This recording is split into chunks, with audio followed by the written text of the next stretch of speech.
Hello everyone, welcome to my YouTube channel, and today I am going to discuss about previous match which is played between Afghanistan versus England. In this match, Afghanistan won the toss and elected to bat first. Afghanistan won the toss and elected to bat first, which is great decision by Afghanistan. सो अफगानिस्तान ने toss जीता और पहले batting करने का फैसला लिया, जो कि अफगानिस्तान के अकॉर्डिंग अच्छा था, क्योंकि उनके पास बहुत ही अच्छे बल्लेबाज, उतने अच्छे बल्लेबाज नहीं थे बल्कि गेंदबाज बहुत ही अच्छे थे जो कि इंग्लैंड को रोक सके. और यही हुआ था 2023 का वर्ल्ड कप में, जब दिल्ली में खेला गया था अफगानिस्तान और इंग्लैंड के बीच में, जिसमें अफगानिस्तान ने पहले बैटिंग किया था और 284 रन बोर्ड पर लगाए थे और न्यूजीलैंड को 215 के अराउंड रोक दिया था और वो मैच जीत लिया था. सो वही देखते हुए अफगानिस्तान ने पहले बैटिंग चुनी और उन्होंने शुरुआत तो अच्छी नहीं की थी. पहले 10 ओवर में उन्होंने 3 विकेट गंवा दिए थे और रन भी ज़्यादा नहीं बनाए थे, 50 के करीब ही बनाए थे. उसके बाद उनके ओपनर बल्लेबाज जो कि पिच पे कायम थे, इब्राहिम जादरान, जो कि बहुत ही अच्छी बल्लेबाजी कर रहे थे. शुरू में उनको प्रॉब्लम हो रही थी क्योंकि वुड की बहुत ही अच्छी गेंदबाजी हो रही थी और आर्चर भी लाइन पकड़ के बॉलिंग कर रहे थे. वुड बहुत ही अच्छी गेंदबाजी कर रहे थे, पेस थे उनके पास, जादरान के पैर निकल नहीं रहे थे और वो बैकफुट पे ही खेल रहे थे. बट आफ्टर सम ओवर वो बहुत ही अच्छे बल्लेबाजी करने लगे और बैक टू बैक चौके मारने लगे. तो उनके 3 बल्लेबाज आउट होने के बाद उनके चौथे बल्लेबाज के रूप में आए कप्तान शाहिदी, जो कि बहुत ही अच्छी बैटिंग कर रहे थे, मिडल ओवर में सिंगल डबल कर रहे थे और 40 रन बनाए. और इब्राहिम जादरान के साथ पार्टनरशिप बहुत ही अच्छी की. और उनके आउट होने के बाद इब्राहिम जादरान अपने लय में थे और उनके आउट होने के बाद आए पिच पे अजमतुल्ला जजाई, जो कि बहुत ही अच्छे ऑलराउंडर हैं अफगानिस्तान के, और लास्ट ईयर वो ODI cricket of the year भी बने. तो उनके लिए बहुत अच्छा ये मौका था कि 2025 में भी बहुत ही अच्छे करें और उन्होंने वैसा ही किया और उन्होंने भी 40 रन बनाए और तेज़ तर्रार बनाए, जिससे अफगानिस्तान की टीम का रन रेट भी बहुत अच्छा कायम रहा. और इब्राहिम जादरान तो अच्छी बल्लेबाजी कर ही रहे थे और उन्होंने अपनी बल्लेबाजी करते हुए 100 रन बनाए, जो कि उनके आईसीसी टूर्नामेंट में दूसरा सेंचुरी था. इससे पहले उन्होंने 2023 वर्ल्ड कप में सेंचुरी लगाई थी और उन्होंने 2024-25 वर्ल्ड कप चैम्पियन ट्रॉफी में सेंचुरी लगाई, जो कि अफगानिस्तान के लिए बहुत ही अच्छा साइन है. और वो यंग हैं और इतनी टाइमिंग वाली बैटिंग तो शायद ही देखने को आपको मिले, क्योंकि वो बहुत ही अच्छी टाइम कर रहे थे बॉल को. और जोफ्रा आर्चर की गेंद पे बैक टू बैक 3 फोर्स लगाए, जो कि बहुत ही अच्छी टाइम से सिर्फ उन्होंने चौके लगाए, ऑफ ड्राइव लगा करके चौके पूरे किए. तो अफगानिस्तान की मिडल ऑर्डर की बैटिंग बहुत ही अच्छी रही और लास्ट में मोहम्मद नबी, जिन्होंने आक्रामक बैटिंग की. वैसे लास्ट के 3 बल्लेबाज सब ने आक्रामक बैटिंग की, जिससे अफगानिस्तान की टीम 300 पार की और इब्राहिम जादरान ने बहुत ही अच्छी बल्लेबाजी करते हुए 177 रन बनाए, जो कि आईसीसी चैंपियंस ट्रॉफी का हाईएस्ट स्कोर है इंडिविजुअल्स. सो उनसे पहले बेन डकैत ने प्रीवियस मैच जो कि ऑस्ट्रेलिया के अगेंस्ट खेला गया था, उनमें उन्होंने 165 रन बनाए थे और इब्राहिम जादरान ने इंग्लैंड के खिलाफ आईसीसी चैंपियन ट्रॉफी में 177 रन बनाए, जो कि हाईएस्ट है किसी बल्लेबाज के द्वारा. तो अफगानिस्तान बैटिंग करते हुए 325 रन बनाए. हालांकि उनका लास्ट ओवर अच्छा नहीं गया, लिविंगस्टन के ओवर में सिर्फ 2 रन गए और 2 विकेट भी गए, नहीं तो उनका स्कोर 330 के पार रहता.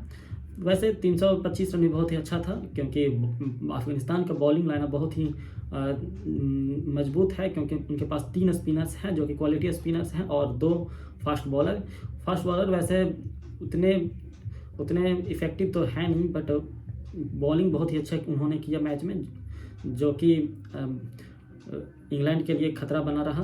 और तो बात करते हैं इंग्लैंड की बल्लेबाजी.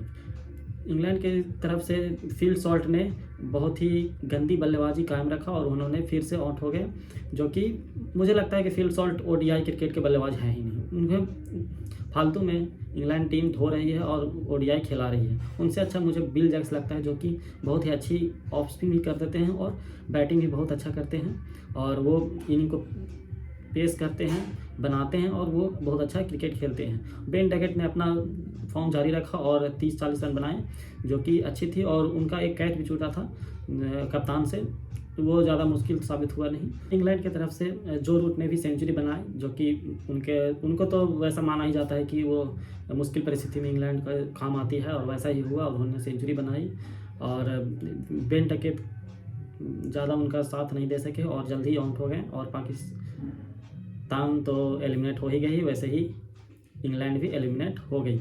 तो मैच के मिडल ओवर्स में बहुत ही अच्छी बल्लेबाज जो रूट ने की, और उनका साथ दिया बटलर ने, जो कि थोड़ा अच्छा खेल रहे थे।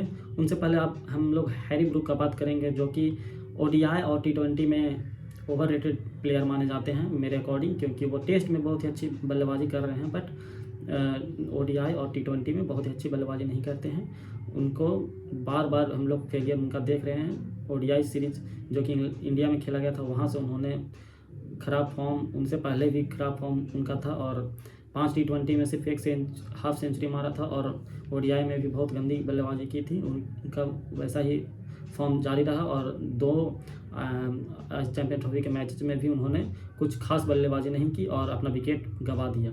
और बटलर जो कि बहुत ही पीछे बल्लेबाजी करने आ रहे हैं, और वो भी कुछ देर रहे, और बाउंड्री मारने के चक्कर में वो भी आउट हो गए, जो कि इंग्लैंड के लिए बहुत ही अच्छी विकेट तो थी नहीं वहाँ पे, क्योंकि बटलर का रहना बहुत ही ज़रूरी था।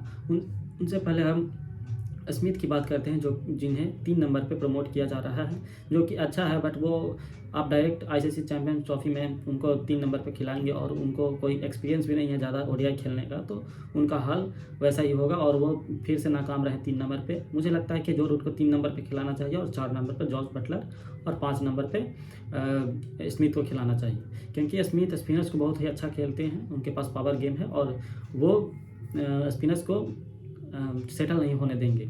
सो मेरे अकॉर्डिंग स्मिथ को 5 नंबर पे खिलाना चाहिए। और बात करते हैं लिविंगस्टोन के, तो लिविंगस्टोन फिर से वही नाम बड़े और दर्शन छोटे, वो भी जल्द ही आउट हो गए।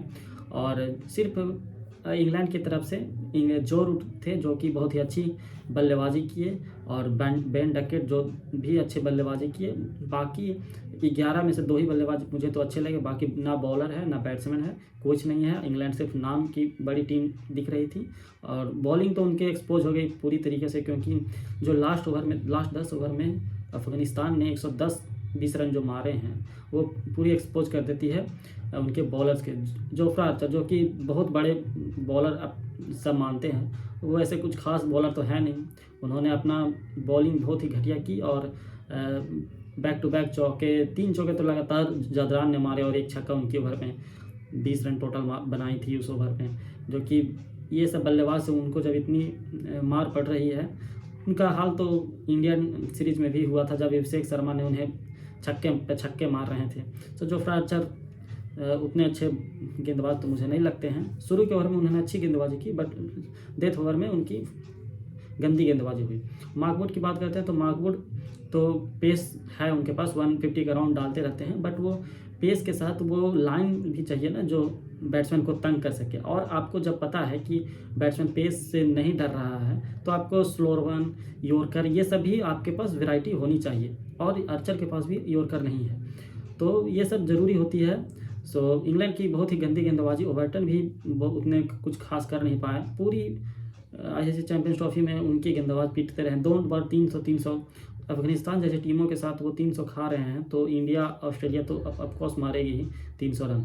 अगर ऑस्ट्रेलिया उस दिन पहले बैटिंग करती, तो आप सोच सकते थे 400 रन भी बन सकती थी। सो अफगानिस्तान ने ये मैच जीत लिया है, और टूर्नामेंट में बने हुए हैं, जबकि इंग्लैंड टीम एलिमिनेट हो गई है, और अपना बोरिया बिस्तर बांध के जाएगी। बट उनसे पहले एक मैच उन्हें साउथ अफ्रीका से खेलना होगा, जो कि 1 मार्च को है। तो वो मैच साउथ अफ्रीका के लिए बहुत ही इंपॉर्टेंट है, क्योंकि पिछला मैच उनका बारिश के वजह से धुल गया था। सो मस्ट विन मैचेस हैं साउथ अफ्रीका, ऑस्ट्रेलिया और अफगानिस्तान तीनों के लिए। जो जीतेंगी टीमें वो क्वालिफाई करेंगी। वैसे अगर ऑस्ट्रेलिया मैच जीती है, तो साउथ अफ्रीका भी क्वालिफाई कर जाएगी, क्योंकि अफगानिस्तान 2 ही अंक पर रह जाएगी, और साउथ अफ्रीका के पास 3 पॉइंट है। सो ऑस्ट्रेलिया अगर ऑस्ट्रेलिया को वैसे जीतना ही पड़ेगा क्योंकि उनको भी क्वालिफाई करने के लिए वो मैच जीतना ही है। तो मेरे अकॉर्डिंग ऑस्ट्रेलिया और साउथ अफ्रीका टीम क्वालिफाई करेगी और मेरे अकॉर्डिंग ऑस्ट्रेलिया नंबर 1 पे रहेगी और साउथ अफ्रीका 2 पे, क्योंकि इंग्लैंड और साउथ अफ्रीका का मैच है जो कि 50-50 माना जाता है। क्योंकि वैसे तो साउथ अफ्रीका मजबूत है क्योंकि उनकी बॉलिंग लाइनअप भी बहुत अच्छी है, लेकिन इंग्लैंड को भी कभी कभी कम नहीं आंका जाता है। वो आउट ऑफ द गेम कभी कभी खेल जाते हैं और मैच जीत जाते हैं। सो देखते हैं क्या होता है, कुछ ये वीक में पता ही चल जाएगा कि कौन क्वालिफाई करेगी। वैसे न्यूजीलैंड और इंडिया क्वालिफाई कर चुकी है और देखते हैं कि सेमीफाइनल में ऑस्ट्रेलिया के साथ इंडिया का मैच होता है या साउथ अफ्रीका के साथ। मेरे अकॉर्डिंग तो ऑस्ट्रेलिया के साथ ही होना चाहिए इंडिया का सेमीफाइनल, क्योंकि फाइनल में ऑस्ट्रेलिया टीम बहुत ही उन्हें प्रेशर झेलना आता है और फाइनल में वो प्रेशर झेल लेते हैं। सो सेमीफाइनल में ही अगर हम उनको हरा देते हैं और हमारी भी अगर हम फाइनल में पहुंचते हैं ऑस्ट्रेलिया टीम रहती है तो हमारे पे भी प्रेशर रहता है। सो सेमीफाइनल में इंडिया को साउथ अफ्रीका के साथ खेल लेती है तो बहुत ही अच्छा रहता है। तो देखते हैं क्या होता है। और पाकिस्तान का आज मैच बांग्लादेश से है जो कि दोनों टीमें एलिमिनेट हो गई है और कोई गेम का मायने नहीं है, बट उन्हें अपनी साख बचाने के लिए खेलना पड़ेगा और जीतना पड़ेगा भी, क्योंकि अगर पाकिस्तान टीम हारती है ये मैच तो मुझे लगता है कि बहुत ही चेंजेस होने वाले हैं उनकी टीम में और बड़े बड़े नाम मिस भी हो सकते हैं उनकी टीम से, बट मुझे नहीं लगता कि बड़े नाम मिस होंगे क्योंकि पाकिस्तान बोर्ड उन्हीं पे कायम रहेगी। चलिए देखते हैं क्या होता है। सो कल का मैच तो बहुत ही बेहतरीन था। लास्ट ओवर में जीत और हार का पता चला। लास्ट ओवर में 6 बॉल में 13 रन बनानी थी और पिच पे लास्ट विकेट मार्क वुड और आदिल राशिद थे जो कि अच्छी बल्लेबाजी के लिए तो माने नहीं जाते हैं और बड़े हिटर लगाने थे। और बॉलिंग कर रहे थे अजमतुल्ला जो कि 5 विकेट लिए। उन्होंने बहुत ही अच्छी गेंदबाजी की, उनकी टॉप परफॉर्मेंस थी, उनकी बेस्ट परफॉर्मेंस थी इस मैच में। तो अफगानिस्तान टीम इस टाइम पे पीक पे है। अफगानिस्तान की सारी जो बेस्ट प्लेयर्स हैं वो खेल रहे हैं इस टाइम पे, तो उनको ये भी देखना होगा कि आगे के सालों के लिए उनको प्लेयर बनाने होंगे और बीच बीच में यंगस्टर्स को मौका देते रहना होगा ताकि उनके आगे के सालों में अच्छी टीम बनी रहे। अभी तो उनकी टीम बहुत ही अच्छी खेल रही है, मुझे लगता है कि ऑस्ट्रेलिया को भी अफगानिस्तान टक्कर देगी और मैच आसानी से तो जीतने नहीं देगी, बट ऑस्ट्रेलिया टीम मानी जाती है प्रेशर को हैंडल करने के लिए और वो ये सब गलती नहीं करती है जो इंग्लैंड करता है और साउथ अफ्रीका भी कभी कभी करता है कि छोटी टीमों के अगेंस्ट वो हार जाती है। सो देखते हैं क्या होता है। सो इसके लिए मेरे चैनल को सब्सक्राइब करें और बेल आइकन जरूर दबाएं और वीडियो को लाइक ज़रूर करें ताकि मैं जब भी वीडियो बनाऊं आपके पास नोटिफिकेशन चला जाए। सो चलिए देखते हैं आज मैच क्या होता है। बाय।